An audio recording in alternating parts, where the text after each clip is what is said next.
A big one on the 2024 general elections, emergence of religious and ethnic sentiments worrying, says Ibn Chambas.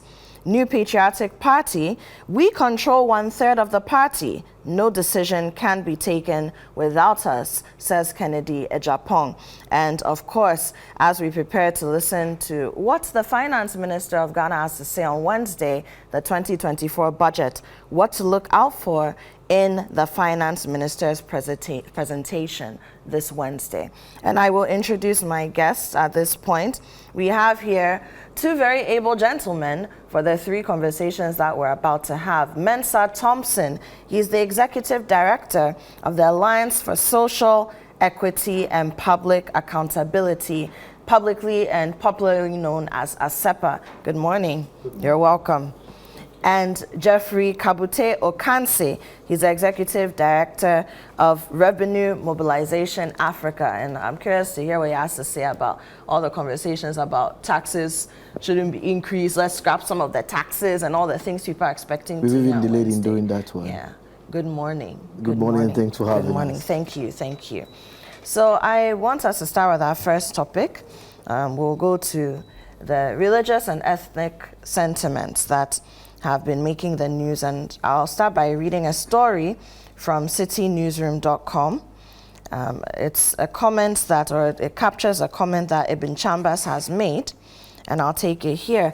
Dr. Mohammed Ibn Chambas, former United Nations envoy to West Africa and the Sahel region, has cautioned Ghanaians to be very wary of the divisive religious and ethnic sentiments emerging ahead of the 2024 general election. He stated, "The commitment to the betterment of our country is a collective responsibility and must transcend political, religious, and ethnic boundaries. Unfortunately, we're seeing some divisive tendencies in our society, and we must all be careful about them, especially when we have elections in 2024. When it comes to election year, all our demons come out." He made the remarks at Star Ghana Foundation's anniversary lecture on empowering citizens and enriching nation building at the British Council in Accra on Friday. The lecture, which formed part of activities marking the 5th anniversary of the Star Ghana Foundation, was attended by Professor Akilakpa Sawyer, a former Vice Chancellor of the University of Ghana, lawyers, civil society organizations, organized groups, the media, among others. Dr. Chambas said the criteria used in electing the leaders of the country must transcend religious and ethnic considerations. Thus, the yardstick the citizens should use must be based on the messages, policy recommendations, and alternatives on how the best political parties manage the affairs of the country. He therefore urged citizens and political parties to make the 2024 general election an issue-based campaign. So please let us focus on messages when we're choosing our leaders in this country, he emphasized. He expressed concern that despite Ghana's significant progress in democracy, there were lingering challenges that prevented the country from fully harnessing the benefits of democracy. The former UN envoy said Ghana's recent drop on the Corruption Perception Index, coupled with a drop in world press freedom ratings, had undermined the country's democratic credentials. He suggested that Ghana should address those challenges by creating an open dialogue platform for citizens to actively participate in governance. So there we have it, Dr. Chambas's concerns. And let me start with you, Mensah. What's your take on this? And we know where some of these things have stemmed from. And it wouldn't be the first time when, unfortunately, public figures, politicians, people who are supposed to know better in the community stand on platforms and make statements that have the potential to incite groups, religious groups, ethnic groups, to do things that may not bode well for our peace and our nation building. So what's your take on this? Thank you very much, Yoko. A very good morning to our cherished viewers out there. And let me say, it's a very, very unfortunate phenomenon, you know, that on a Monday morning where I think most importantly, the critical issue should have been the 2024 budget and how we can, bring some relief to Ghanaians. We should be worried about the bread and butter issues. Yeah. We yet again have to come sit here and to deal with another issue that is creeping into our political dispensation that has the propensity to undermine the peace and stability of this country. You know what? Before the New Patriotic Party primaries, I had a few friends, colleagues from other jurisdictions outside the country, from the UN, from other places, who reached out to me, asking me about what I thought about the upcoming elections and the candidacy of the vice president and what have you. And I was always very clear to any of them that in terms of the primaries, I was very sure, very, very confident that Dr. Bawumia was going to come out as the flag bearer of the NPP. And they asked again, then what are his chances in the next elections? And I was very, very clear that I don't think he has any chance in the main elections. I think Dr. Bawumia is going to lose the 2024 elections. But he is going to do one thing to our country. He is going to divide this country very, very sharply along political and ethnic lines. And this, I told them very, very clearly that, and they asked me why, and I said,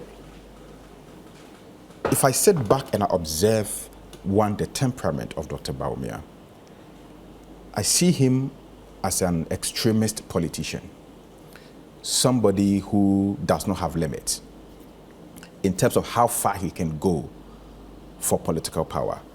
He seemed to be a typical power-drunk politician who can do anything, almost anything for power. I'm not saying that's the truth. I'm saying when I sit back and I observe, that's the kind of impression I get. What are some of the things that are giving you that impression? So if you look at some of the extent he can go in terms of his utterances, how far he can even go with even peddling on truth, for political expediency, then you should know that this person has no limits. Because, yes, we know politicians, are very canny people. We know they like to play around things, but they seem to have limits, on how far they can go. But from the emergence of Dr. Bawumia into the political scene, I've observed that he has no limit in terms of how far he can go with his actions in terms of political expediency or what he can do for political power.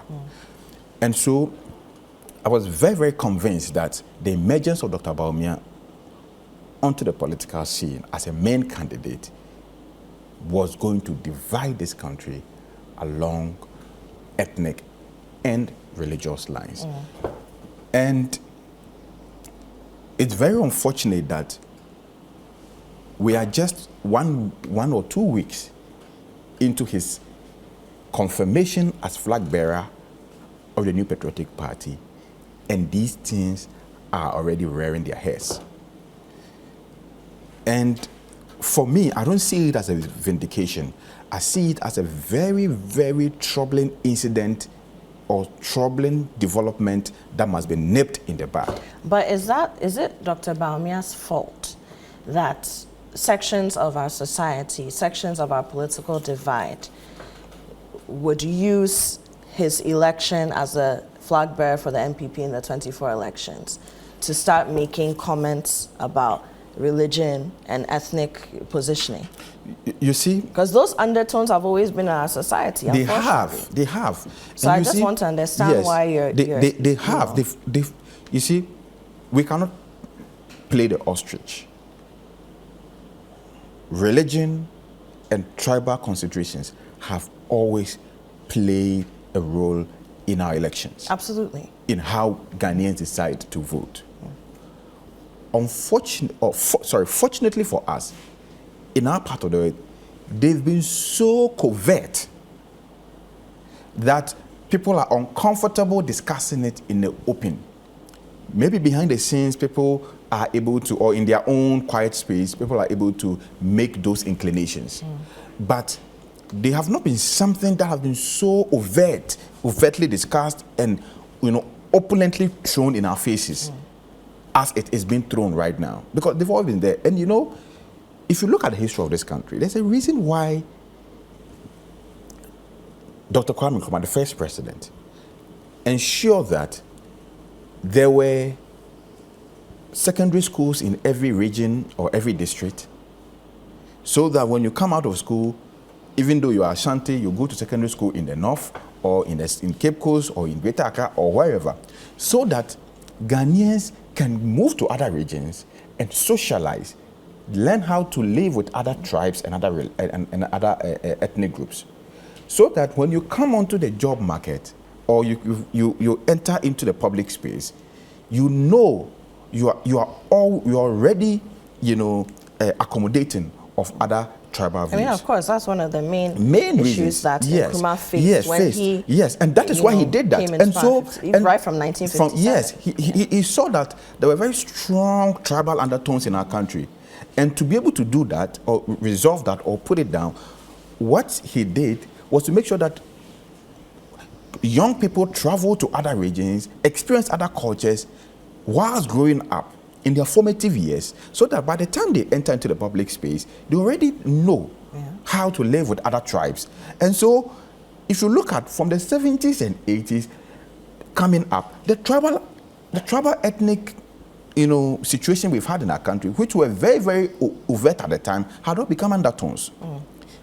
But with the emergence of Dr. Bawumia onto the political scene, all those things are coming up.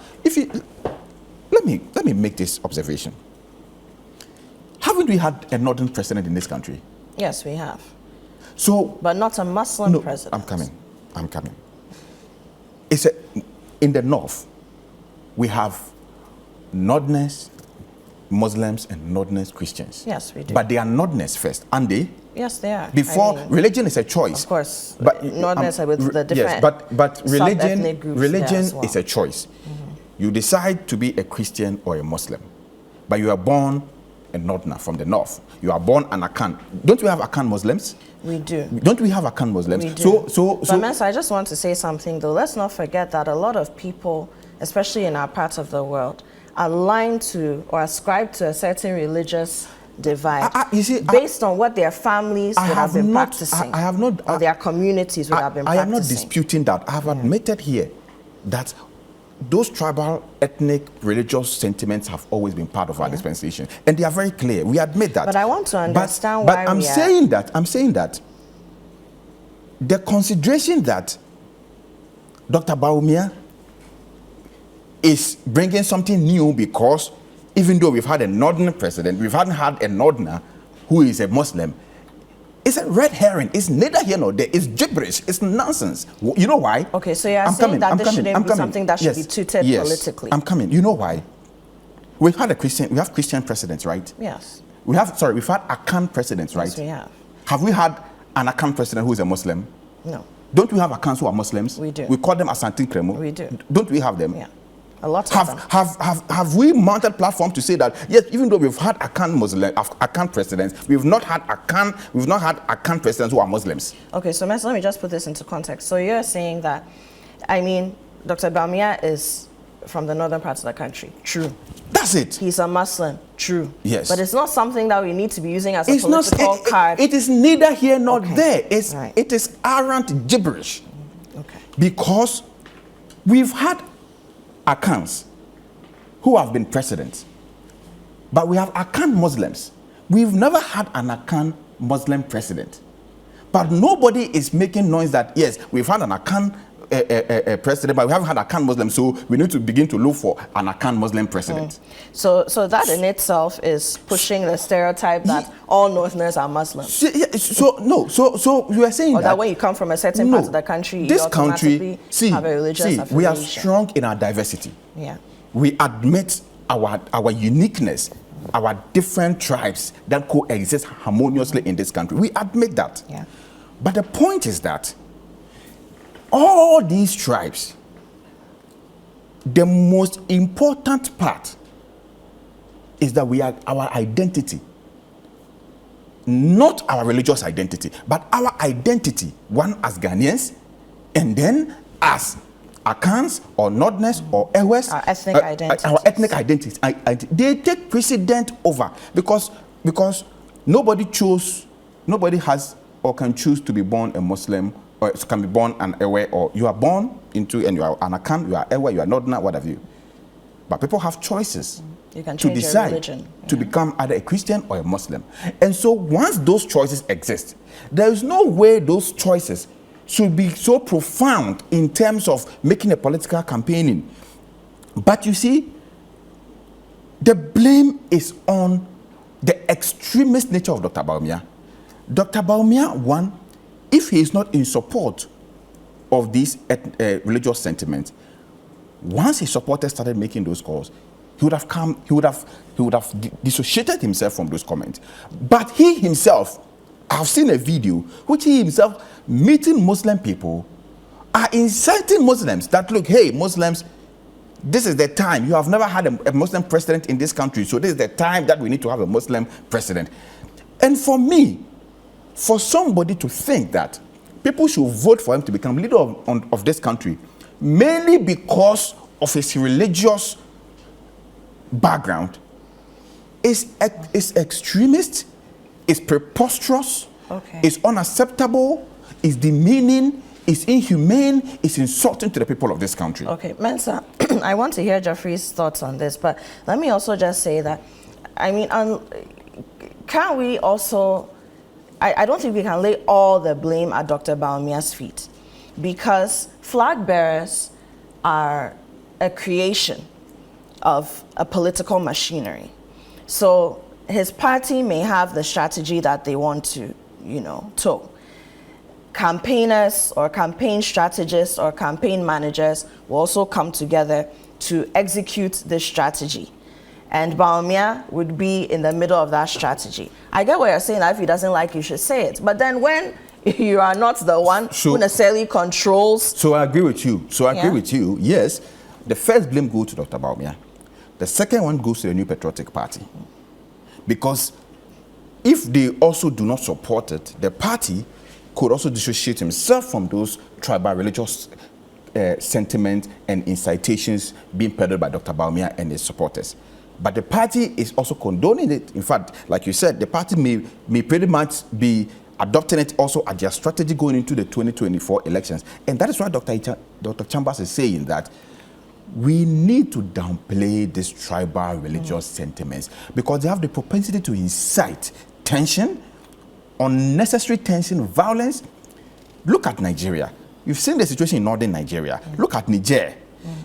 You see, Ghana, we are a very blessed nation. Ghana is one of the countries where we don't care about your religion, we don't care about your ethnicity. We have coexisted with each other. And there's no point in the history of this country where anybody or people have been discriminated from holding public office in this country because they are Muslims. Right. We've had Muslim vice presidents, haven't we? We have.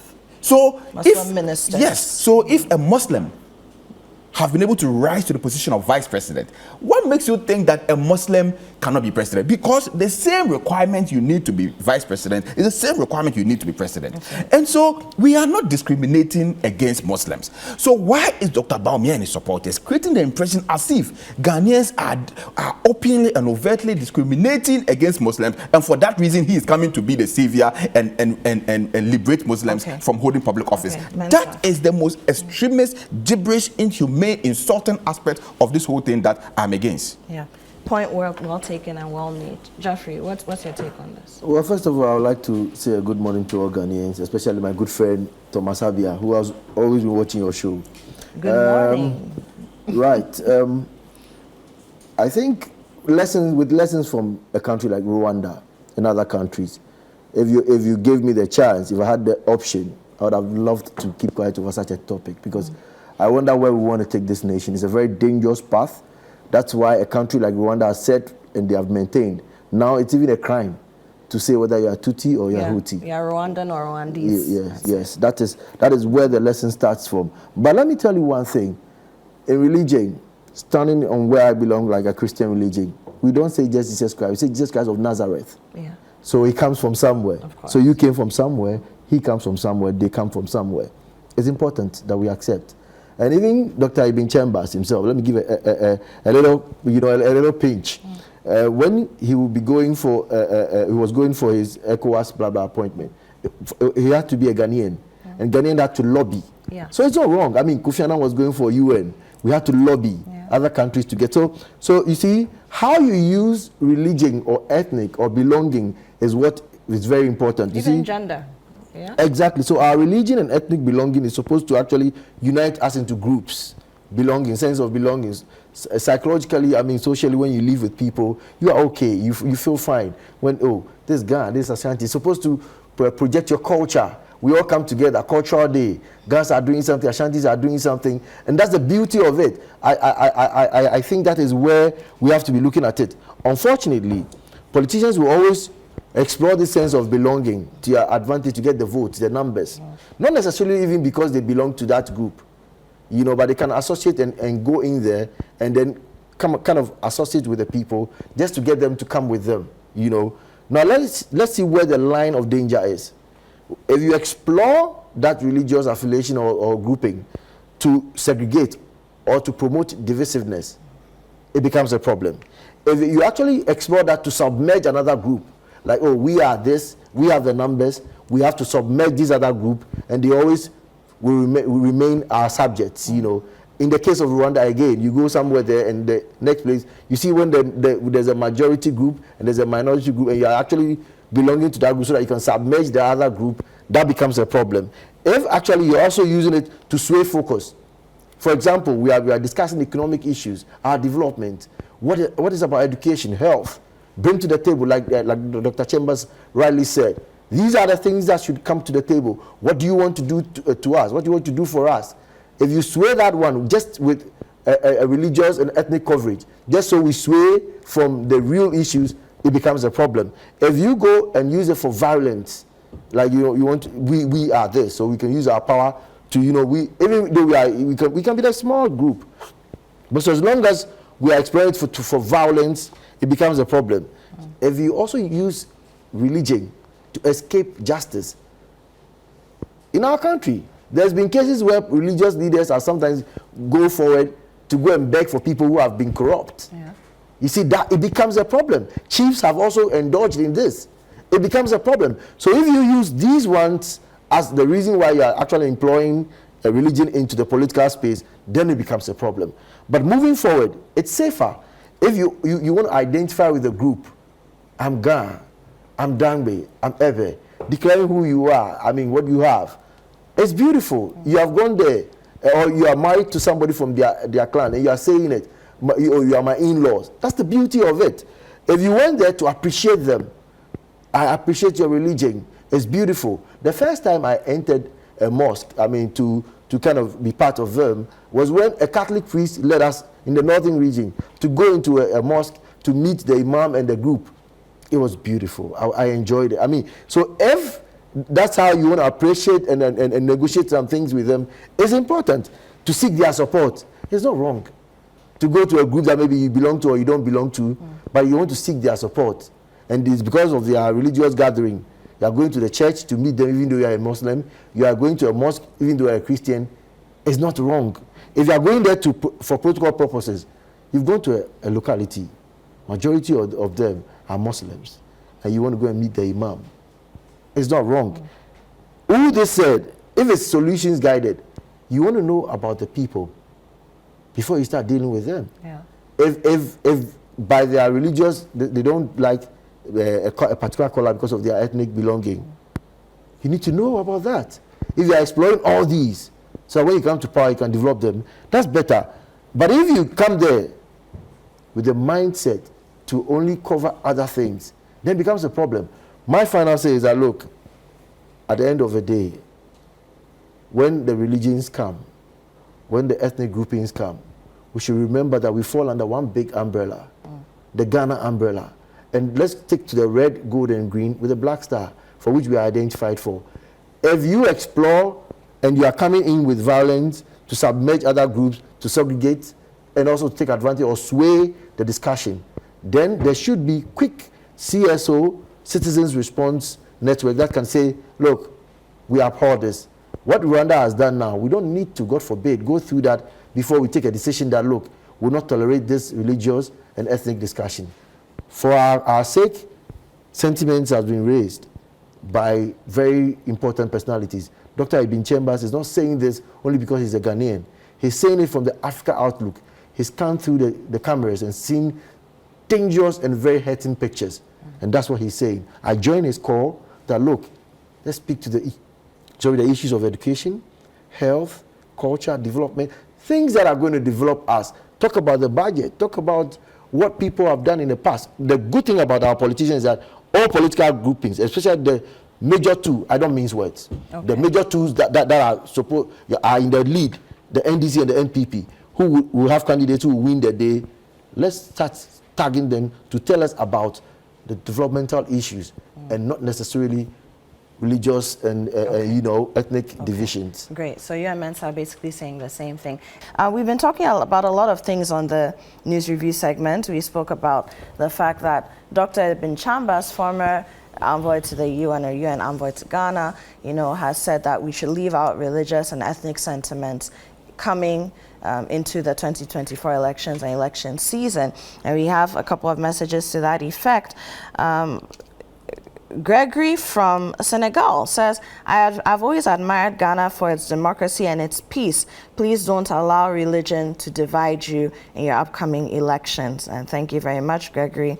And this is Ifwa from Ketasi. She says, Ghana is bigger than this. We know that Bawumia is a Muslim. You don't need to tell us. We are more interested in how we go chop.